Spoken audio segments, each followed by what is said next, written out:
Welcome to the Studio Chatter podcast, everybody. I am here with a very special guest, none other than HedgeKnock.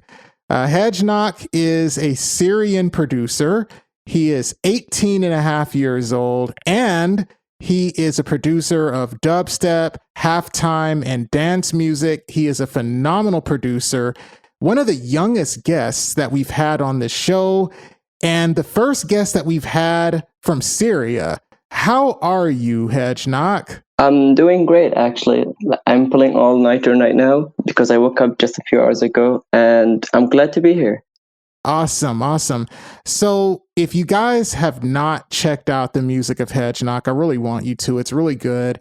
And he just released an album on our label, VIP Sound Circle. You guys can check it out. There's going to be a link to it in the description below. And it's called Kraush. I don't know how to pronounce the name. Am I pronouncing it correctly? It's Kraush. It came from the word crush, and I made like play word on it. So it's Kraush. Yeah, it's like crouch, but with an ish sound. Awesome. Okay, so I did pronounce it correctly. So we released that album of his on our label, and it's gotten really good reviews. We love it, and it was an honor for us to release it for him. So there's going to be a description to it below so you guys can check out his music. Now, you're based in Syria, so I have to ask, how is your English so good? Well, my English is good because I surrounded myself with it. But to be honest, like I started studying English when I was 3 years old because my parents put me in a private school. But then we have to stop because there's war in Syria, so the private school stopped. So I have to just learn on myself. So yeah, TV, movies, video games, online. So that made my English very good. Mm-hmm. So the war you're talking about is the Syrian civil war. Is that correct? Yeah. Mm-hmm. Now, Arabic is your main language, right? That's the language that is mainly spoken in Syria. Is that correct? Yeah, that's true. Syria is an Arabic country. So yeah, I speak in Arabic. It's my main tongue, but I'm not really good at it because even in Arabic, I just stumble around words and stuff because maybe because it's me, I don't know how to speak, but it's hard. Arabic is hard, but it's a really cool language, I would say. Would you say that you're better at English now than you are at Arabic? Maybe not, maybe yes. Sometimes yes, sometimes no. But when I look, let's say between me and my thoughts, I would speak in English, and when I'm alone, I speak in English. Let's say when I think about something, I speak in English. But between my people, no, I speak Arabic. Just like my family, my friends, Arabic, mostly Arabic. So that would make English your main language now. I mean, it wasn't your first language, but it's your main language, right? I mean, I would love to, and I would say maybe because, yeah, I think about it all the time. And now I'm actually learning Spanish, so I'm trying to make English is my Spanish. So, Spanish is my main focus right now to learn. That's amazing. So, I'm very curious about the music scene in Syria. You know, are there other Syrian artists that you're a fan of who you would like for us to check out or who you think we should check out? Or are you kind of the only one who you know of in your country who's doing the kind of music you do? Well, first, especially in the Arab world countries, and one of them is Syria, the music scene is mostly local, like Arabic pop, let's say the normal stuff that is you hear in local, like the classical Arabic music. So not a lot of electronic and dance music and this kind of stuff. But there is a person who is my friend in college. His stage name is DM47, and I would do a shout out for him because he's a really good, talented rapper, and he makes his own beats and he does a really good songs, and he sings in English, so it's not hard to understand. Where is he based? Is he based in Syria as well? Yeah, so he is Kurdish, so he's not Arab, but he does live in Aleppo, the city I live in.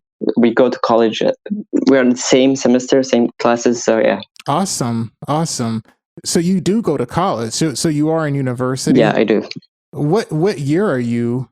Oh, actually, in a few hours, the final test is here. So I would say I have done my first year.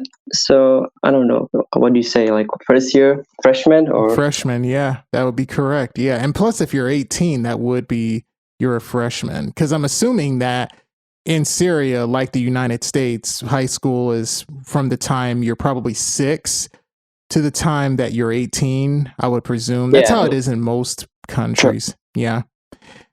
Yeah, for sure.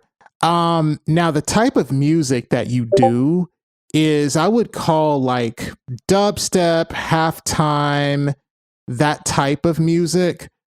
Would you say that you would like to flesh out and kind of expand your boundaries a little bit and kind of explore other genres, or are you kind of wanting to stick to what you've been doing for as long as you can? Well, my music focuses on energy, and that's what I mostly like. Of course, I focus on emotions and feelings and like songwriting and stuff, but the main focus is, let's say, energy and like hype music. So that's why I focus on electronic bass music. Dubstep and halftime is, you described it kind of well, so, but it's not really dubstep because I take some influence in dubstep. I take a lot of influence from a lot of music. So you saying like exploring another genres and styles, yes, because I'm always looking for something new and merging and mixing a lot of stuff to make something unique. So yeah, I'll try my best. It's a little, to be fair, it's a little difficult to describe what genre your music is. It's kind of like when I hear your music, you have such a unique sound.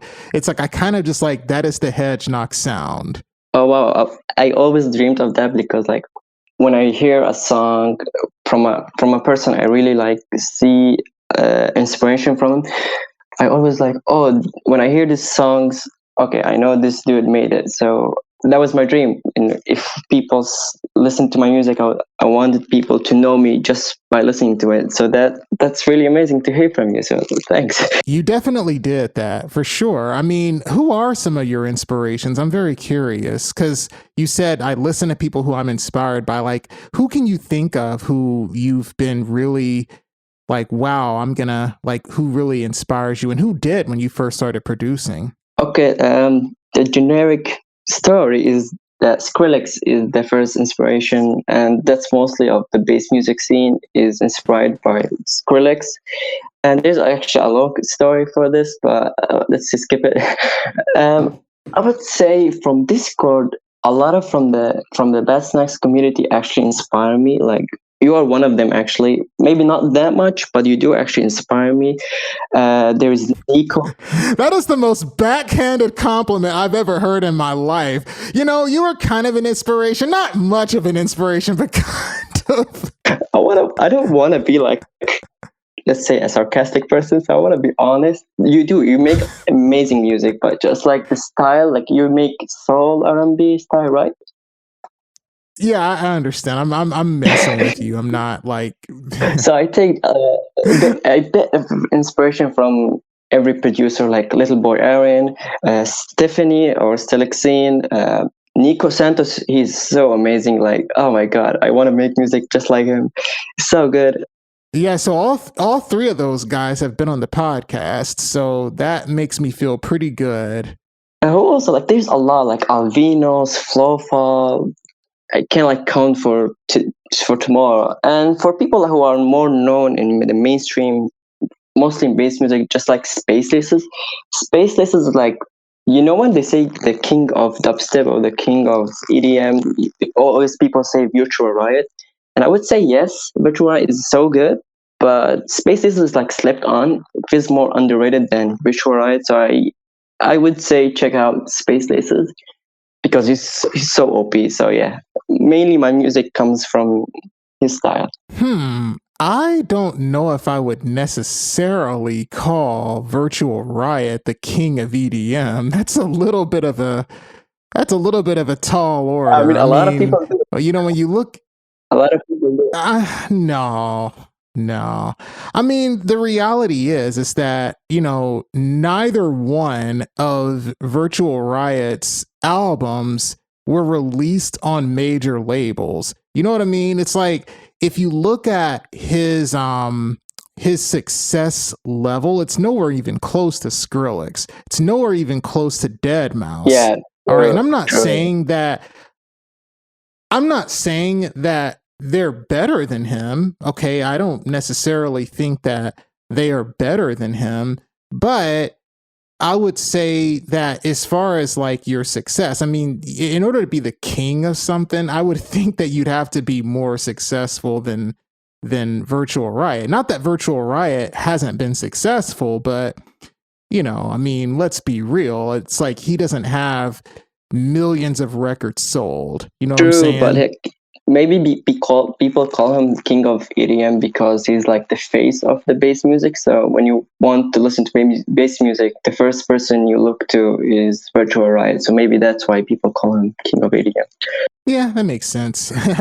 You're gonna take that throne, though, HedgeKnock. You're gonna take that throne. I wish, but no, it's okay. Hey, you got to speak that, man. Speak it into existence. It'll happen. So, one of the things that I always love to ask people is, and I'm very curious about you, what would you say are your go-to instruments? Like when you go into your DAW, like what are your go-to virtual instruments? What are your go-to sounds? And what are your go-to synths? I'm very curious. You use Ableton, right? Yeah, I do use a bit of FL Studio, but yeah, mainly Ableton. Mm-hmm. So what would you say are your go-to sounds or instruments or synths or whatever? I'm very curious. My main go-to is Serum. It's just an OP synth. It has a lot of options and opportunities to do with. So main to go is like Serum. Like I want to show you a project, it's maybe 60 tracks is just Serum. Wow. And mostly the native Ableton instruments, just like Operator and this. I don't go more on the plugins. I am more of a stock plugins guy, and Ableton serves that really well. Oh wow. So do you make a lot of your instruments? Like, do you like design them yourself, or do you download them from like Splice or someplace like that? Yeah, mainly I do the sounds, and if I don't find what I really want, either a sample or from my sample packs that I have stored, or just go through the Ableton stock instruments and search for something and do some, let's say, I make it a bit different so it doesn't sound too stocky. Wow, so you design a lot of the sounds in Serum yourself, huh? Yeah, I spend a lot of time on it, so I have to. That is a big part of having your own sound, though, right? And it's something that I need to do more. Like not very many sounds of like what I use, I made myself, right? A lot of the times what I'll do is I might download some patch from Serum and then kind of make some edits to it and make a few little tweaks and then call it my own and do that. But like I've never actually sat down and, you know, made something from scratch. You know what I mean? Mm-hmm. I mean, there is some disadvantages and cons of it, because like first it's overwhelming. You have to to do a lot of tweaks, and I need to do this filter, or I need to do this pitch or octave or whatever. So there's a lot of work to it, and sometimes you just delete all the sounds and just do them let's say more than one time, so it gets frustrating. So I'm trying now to learn more sampling, because the past 3 years of producing, I just spent time producing with sound design, so my sampling game is really bad. So I'm just trying my best to do more sampling, so that if you hear like the EP Kraush, there's a lot of samples I'm trying to put in. So I'm trying to balance stuff out, because all our sound design is hard, and sampling, I don't say sampling is stealing, or like, oh, you don't have a talent because you are sampling, because that's not true. Sampling is actually hard. You need talent to do sampling and sound good. So yeah, I would say you need to balance sound design with sampling. Yeah. Absolutely. So what I would add to that is production is one of those things, and I was actually talking about this in the last call with Stellixine, that And I remember, I think it was Modern Lover or Dear Evergreen who had alluded to this in one of her feedback streams. She had said something like, yeah, production is one of those things that, yes, it's an art. And, nobody wants to take away from the art of production, but it's also a skill. I mean, it really is. Like, it's something that you can get better at. It's something where you can have ideas and you can have what you want in your mind, but the ability to be able to execute that is the skill part, right? So the creative part is the ideas that you may have, the inspirations you may have, but the ability to execute that in a way that is tangible and viable for an audience, that's where the skill comes in. And so sampling, you got to learn how to do that, and if you don't practice sampling, you're not going to be good at it. I wasn't good at sampling when I first started. And then sound design, which is still something I'm not so great at, only because I don't do it a lot.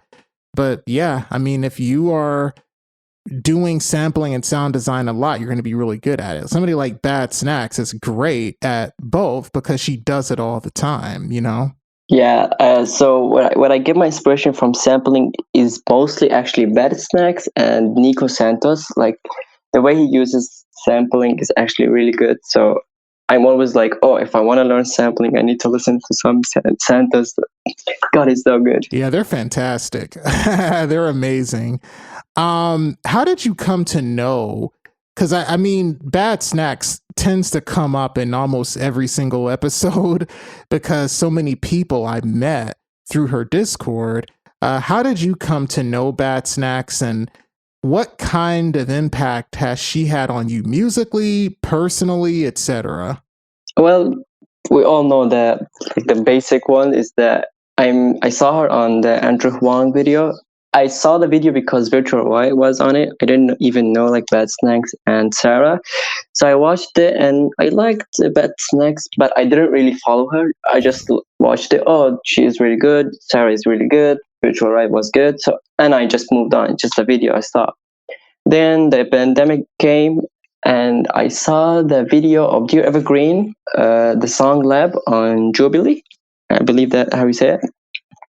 And I followed her on Instagram, then watched her Twitch, went through Discord. I met some people there, and I don't remember who, but someone like posted a link in the self promo link that there is another server for Bad Snacks, and I remembered from the video. Oh, this is Bad Snacks, the same person I saw from the virtual Andrew Huang video with the Virtual Riot and Bad Snacks.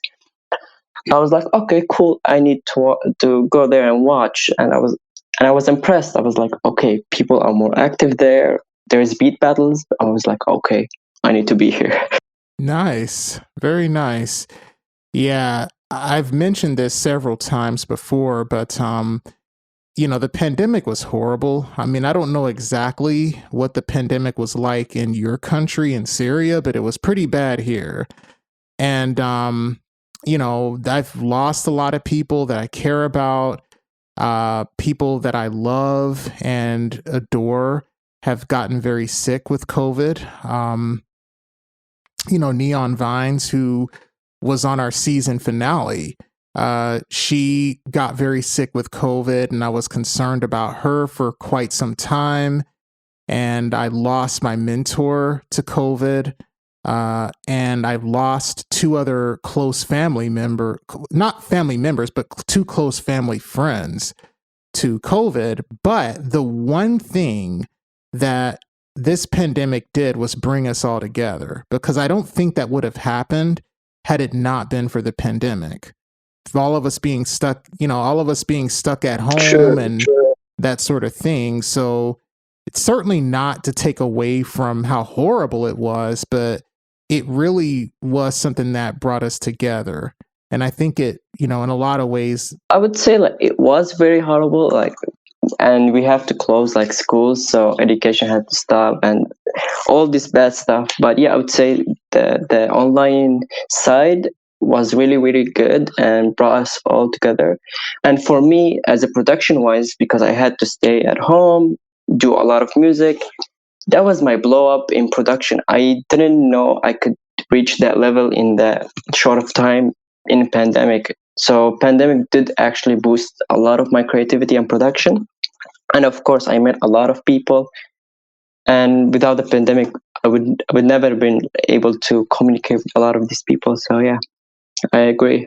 Um, you have gotten so many good reviews for your music in the community. Do you feel that that's helped your confidence? Of course, it did. Anything like constructive and really positive like compliments and compliments. Of course, it does. But I was actually confident from the beginning. It was like, I'm doing music because I like it. So if people liked it, that's cool. But if they didn't, it's also cool because, as I said, I'm doing it for fun because I like it. I like how it sounds. So I'm not really focusing on how people react. But of course, seeing people like, oh, this is so cool, go check it out. I'm happy. I'm confident. I'm happy that my friends are actually supporting me. So that a lot of people within your genre of music, they also DJ. Have you gotten into that? Like, have you thought about, going into DJing? Just because there's just it's almost kind of like, if you do the kind of music that you're doing, it's almost kind of like you have to be a DJ. Have you thought about that? I mean, yeah, the start back of an EDM producer is like DJing and producing. I have thought about that, but sadly, because I live in Syria, so online shipping is blocked and forbidden, so we can't do that first. And second, it was pricey to get a gear for it, so I didn't get the chance to do it yet. But I'm planning for the future. Maybe I can do it. So yeah, it's in my mind, but probably not near, like not in the close future. Yeah, I hear you. So we ask this question every episode. How did you get started in music? How did HedgeKnock go from a little kid watching Power Rangers to the great producer we see today? Oh, you know that I watched Power Rangers. I know how you know. Well, I mean, you mention it every time we talk to each other. So, I mean, yeah, that's one thing we both did when we were kids, by the way, right? Power Rangers, because I'm 38, and Power Rangers was even bigger when I was 10 to 11 years old than it is now. So when you were a kid, Power Rangers wasn't anywhere near as big when you were a kid as it was when I was a kid. Yet we both watched Power Rangers. So you're saying I'm a cool kid. Well, probably. Well, I would say that Power Rangers, like pretty much all the kids, it was the hottest toy line, the hottest kid show in the world during the time that I was, 10 years old, in 94, 95, like before you were even born. You know what I'm saying? Power Rangers was way, way hotter before you were born than when you were a kid. So it's kind of funny that you grew up watching Power Rangers. That's how long Power Rangers has been around. You know what I mean? I got you. I do love Power Rangers. Okay, so how did I start? First, I have zero music background. Like, none of my family does music. None is like a musician. None has like a music theory knowledge. Nothing. So, this indication system there is in Syria in the ninth grade. It's a really important grade because you go to high school. So it's a really important grade that you have to get a lot of marks in it. So I was really focusing on it. And I'm a person who doesn't know how to study without music. So I kept asking my mom, hey, I want to listen to music while I'm studying. And she was like, okay, you can do that because, hey, she wants me to study. So, okay, I started opening YouTube and listening to Trap Nation, if you know this channel promoting for trap music. Oh, yeah. So YouTube kept recommending Skrillex music, especially Bangarang. I was like, why this dude is always on my recommendation? And I just kept skipping it. Then I listened to it and I realized, okay, this is cool first. Second, I'm pretty sure I heard this before because Skrillex is pretty old. Yeah, he's in the 2010, 11, 12, so he's really old. And for me, it was really 2018. old. He's 34. Come on, for me it's really old. How much years? 18 years? I don't know. He's been doing it for a while. Yeah, so I kept listening to Skrillex and I realized, okay, I'm a fan. I am a fan. So I started to look into production tutorial, how to make dubstep in 10 minutes and blah, blah, blah. So I learned the basics of FL Studio without actually using FL Studio. So I was like, had knowledge before actually starting. And I started, oh God, it was garbage.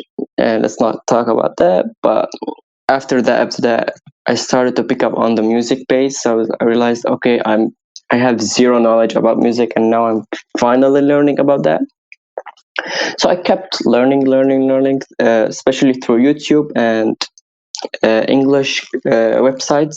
So that made actually my English better and my music better. Then I did a private school for music theory. I did it for 2 months and I got bored, so I left. So my music theory is still horrible, but at least I know the scales and the notes and how to differentiate between them. But yeah, my music theory still sucks. Yeah, that's my story. Very nice. So you really just started out as a fan, like you didn't grow up doing the classical training and all that kind of stuff?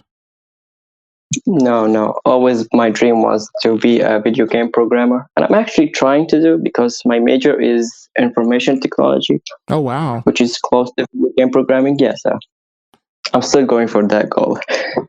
That's amazing. So as far as music, are you looking at doing it as a hobby and then going into becoming a video game developer? Or are you looking to, make your dreams come true as a producer, DJ, or whatever? I mean, a person can hope. So I'm hoping I can do both. I know it's hard, and especially for a video game developer, if you need a team, and you need a team of, like, let's say, a level designer, artwork designer, graphics, so blah blah blah. There's a lot of stuff to do in a video game. So I thought maybe I can take my music abilities to the video games, so I can like help myself. So yeah, I'm focusing on both. Oh, wow. And as I said, I'm really big fan of culture and languages, so that's why I'm learning languages. So after Spanish, I'm actually learning.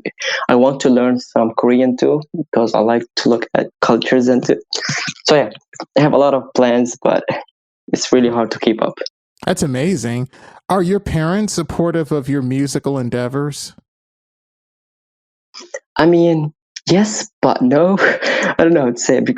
Like, my family want me to be successful. That's the main like goal for them. Is they want me to be successful. They don't care what is it. So, but they see education is more efficient than actual anything else. So people, let's say, oh God, my English.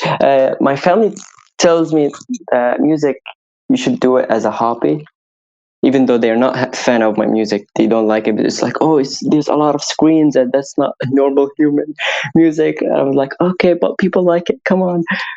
And so they want me to do it as a hobby, and they want me to finish my education. And I'm actually with them. I do agree. Like, education is actually really important. So I am actually focusing on education and music.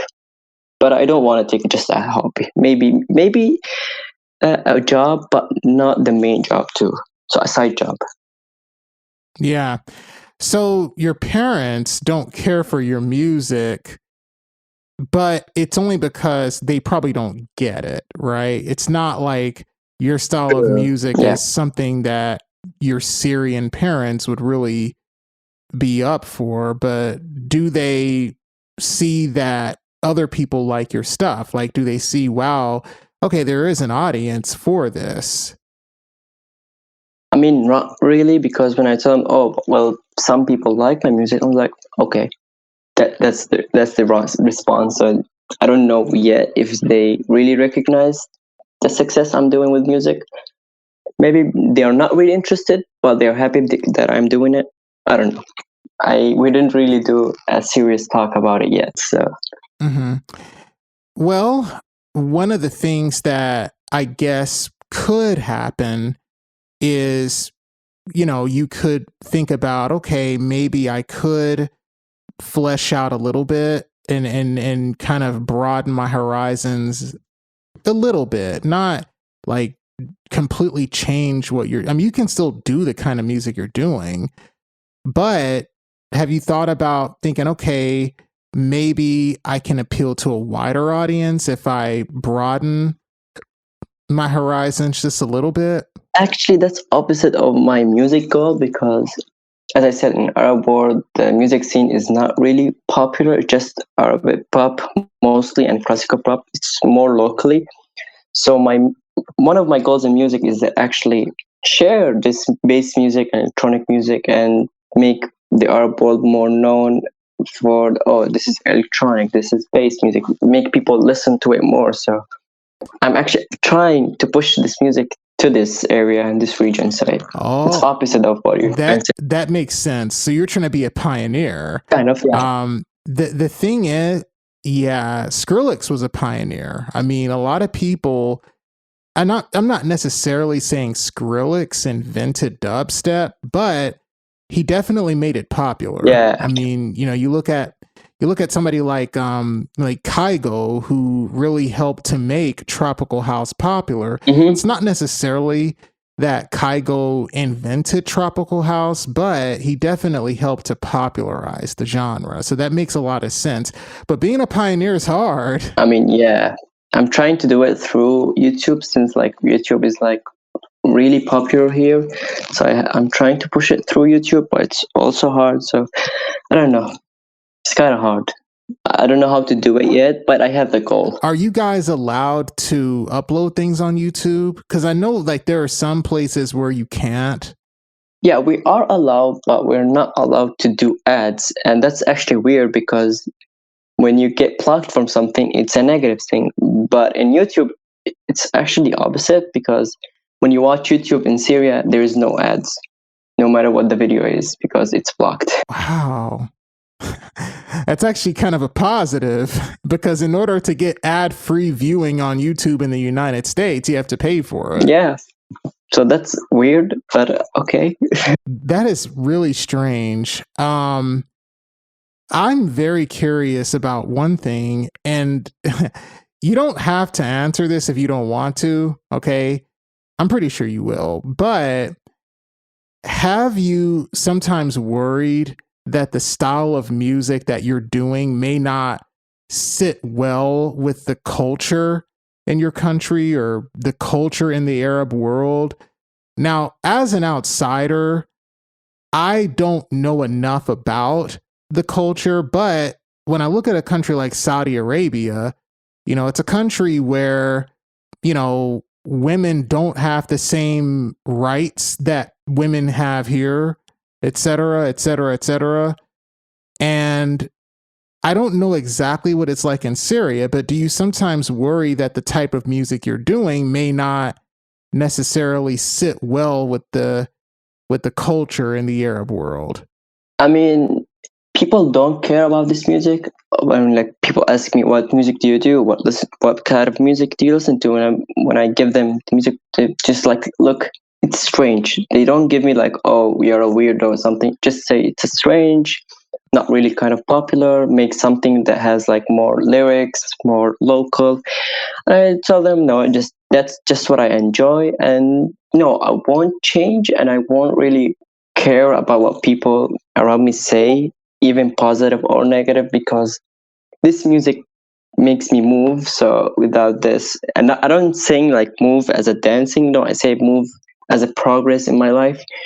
This music makes me like, it's a lifestyle, I would say. So no, I wouldn't dare to change my music just because people don't like it. Yeah. What I would say is you're probably getting better reviews for your music outside of the Arab world. Is that what it sounds like is going on right now? 90% of the listeners are actually outside the Arabic world. So yeah. Yeah. But you want that to change though, right? Change, not a lot, because I can't do that big of a change, but I'll try at least a bit of change, make people more acceptable for the outside, not outside, but the new type of music like coming to the culture. But wouldn't that involve some level of meeting? Wouldn't it involve some level of meeting them where they are? Yeah, right. So if people in the Arab world don't like the kind of music you do, maybe you might have to ease them into it, so to speak, in order for that to happen. You know what I'm talking about? Yeah, I do get it. Like I have to make it kind of making sense for them. Yeah. And that would work too, but it's also like it's forcing me to do something I'm not really used to. So that could be an option too, yeah. But right now I don't know if I'm going with that. Well, a lot of the times musically, you have to do what you have to do in order to do what you want to do. You know what I mean? True, yeah. But as I said, right now my fan base is not that big, so I can't really make a big move yet. So I'm trying just to focus on my music, on my skills, on the people that actually listen to my music. So that's what I'm focusing right now. When it starts to get more serious and more bigger, I would start to consider some options to push that goal more further. That makes sense. So what projects are you looking at, in the future? Like, what are the things that you've got lined up? Do you have any projects that, I know you just came out with your album, but is there any other projects that you're looking at? Actually, I do, and I was worried that how I'm going to announce that. I started an idea and I really liked it, so I finished it really fast. Like within a week, I finished my single. And I was like, I need to release this, but it's too early because my EP just came out, so I don't know how to plan to release that. And I'm actually planning to do an album that has an actual story because this EP is not really story focused, but an album trying to make it more story-ish, trying to tell something to the people that are listening, so it's not just the music. So yeah, I'm trying to do an album, but I haven't started yet. Just thoughts. Okay. All right. So you're working on another album? Yeah, and it might be like a longer album, like 10 plus songs. Oh, so it's like a full length? But there is some releases like singles and EPs coming before that because it's a long goal and I haven't started yet. So yeah. Wow.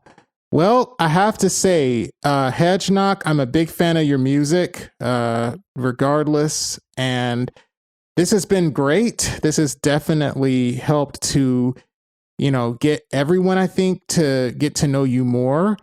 I definitely think your future is very bright. And I will say once again, if you guys want to check out the Kraush EP, it will be linked in the description below.